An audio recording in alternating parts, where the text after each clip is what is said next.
Jungle.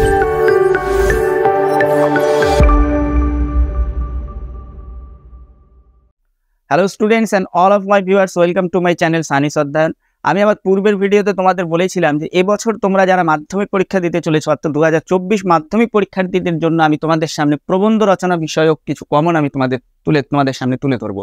তো এই ক্ষেত্রে না বললেই নয়, এই কমন বিষয়টা আমাদের জীবনে এড়িয়ে চলা উচিত। কেননা এই কমন অ্যাকচুয়ালি পড়াশোনার ক্ষেত্রে যেমন শর্টকাট আমাদের বিপদের কারণ হয়ে দাঁড়াতে পারে, এবং এটা আমাদের জীবনের ক্ষেত্রেও কিন্তু হানিকারক হতে পারে।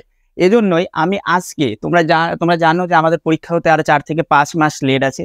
তো এই 4 থেকে 5 মাস আগেই তুমি কি করবে, যে প্রবন্ধ যেটার জন্য তোমাদের 10 নাম্বার ধার্য করা আছে, সেই প্রবন্ধটার একটা তুমি সুন্দর রূপরেখা যাতে তৈরি করতে পারো, এবং কোন কোন প্রবন্ধের উপর তুমি বেশি গুরুত্ব সহকারে পড়বে এবং কোনটাকে তুমি একটু কম গুরুত্বের সহকারে পড়বে, তার রূপরেখা অঙ্কন করতে যাতে তোমাদের সুবিধা হয়, এজন্যই কিন্তু আজকে আমার এই ভিডিওটির উপস্থাপনা।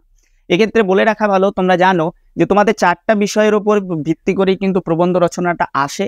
এজন্য আমি 1, 2, 3, 4 এবং 5 এই 5টা বিষয়কে আমি রেখেছি, যে এই 5টা বিষয়ের উপর নির্ভর করে তুমি কোন কোন প্রবন্ধগুলোকে তুমি সিলেক্ট করবে এবছর মাধ্যমিক পরীক্ষার জন্য।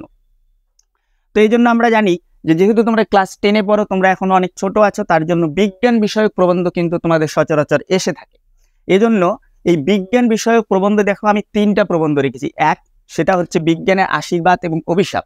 এক্ষেত্রে তোমাদের মনে রাখা ভালো যে এই বিজ্ঞানের আশীর্বাদ এবং অভিশাপ এটা কিন্তু অনেক সময় তোমাদের ডাক পরিবর্তন করে দিতে পারে। যেমন বিজ্ঞান আমাদের কেড়ে নিয়েছে বিজ্ঞান আমাদের দিয়েছে বে, কেড়ে নিয়েছে আবেগ।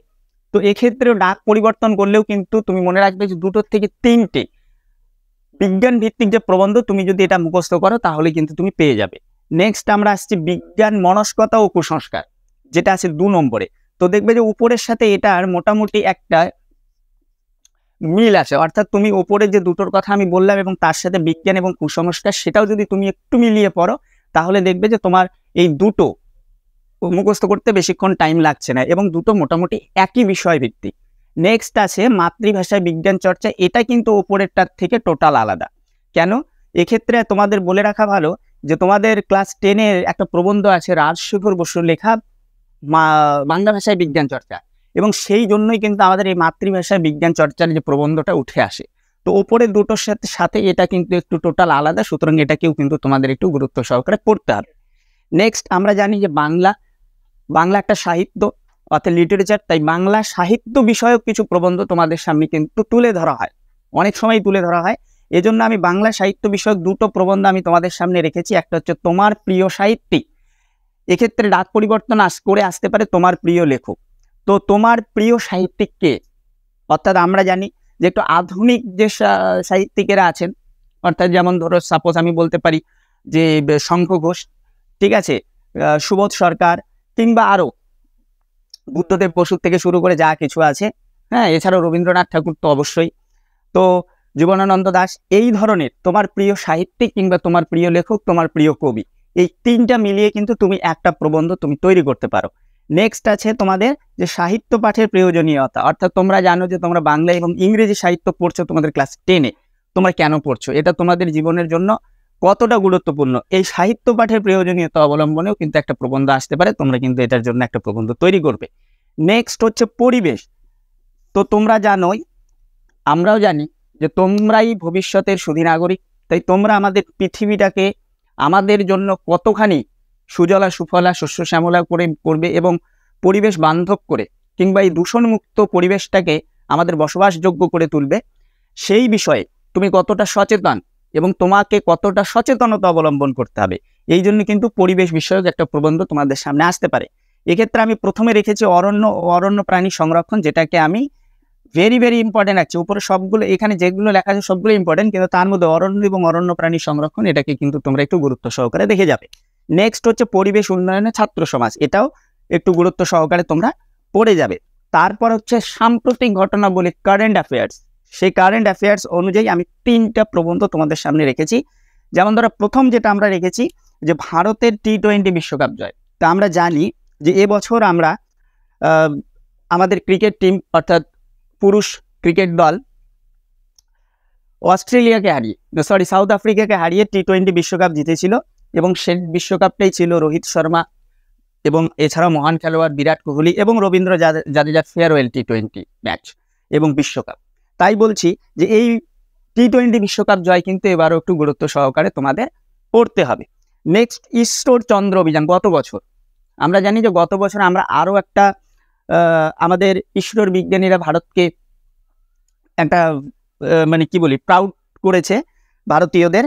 তো ইসরো কি করেছিল যে চন্দ্র অভিযান করেছে, কোথায়? চাঁদের দক্ষিণ মেরুতে, যেটা আমরাই প্রথম করেছি।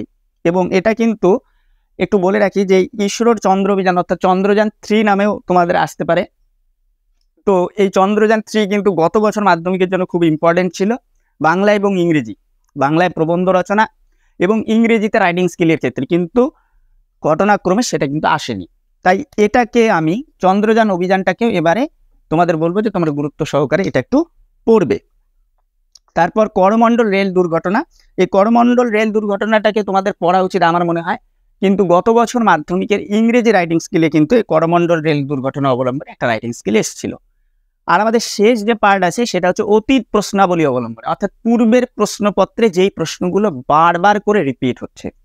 তো সেক্ষেত্রে আমি এই অতীত প্রশ্নাবলী অবলম্বনে কয়েকটা রেখেছি, যেমন বাংলার উৎসব। এটাকে তোমরা একটু বেশি গুরুত্ব সহকারে পড়বে। অর্থাৎ বাংলার উৎসব, আমরা জানি আমরা বাঙালি, আমাদের 12 মাসে 13 পার্বণ। সেই বাংলার উৎসব কেন্দ্রিক যে প্রবন্ধটা সেটা কিন্তু তোমরা একটু ভালো করে পড়বে।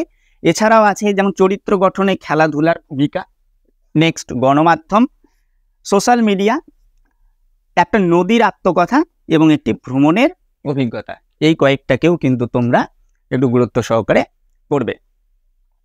তো আশা রাখছি তোমাদের এই ভিডিওটা তোমাদের মাধ্যমিকে এবছর তোমরা যারা মাধ্যমিক বসছো সেক্ষেত্রে তোমাকে প্রবন্ধ রচনার ক্ষেত্রে অনেক সহায়তা দান করবে। So students, end of the topic. আমার এই পড়াটা তোমার কেমন লাগলো অবশ্যই কমেন্টে জানাবে। ভালো লাগলে একটা লাইক করে দেবে, বন্ধুদের মাঝখানে শেয়ার করে দেবে এবং আমার চ্যানেলটা সাবস্ক্রাইব করতে ভুলবে না। আর তোমরা যারা ফেসবুক পেজ থেকে দেখছো বা দেখছেন অবশ্যই ফেসবুক পেজটাকে একটু ফলো করে দেবেন, কেননা তোমাদের একটা লাইক, কমেন্ট, ফলো এবং শেয়ার আমাকে আরও মোটিভেট করবে তোমাদের সামনে এই ধরনের সহায়তামূলক ভিডিওটা উপস্থাপন করতে।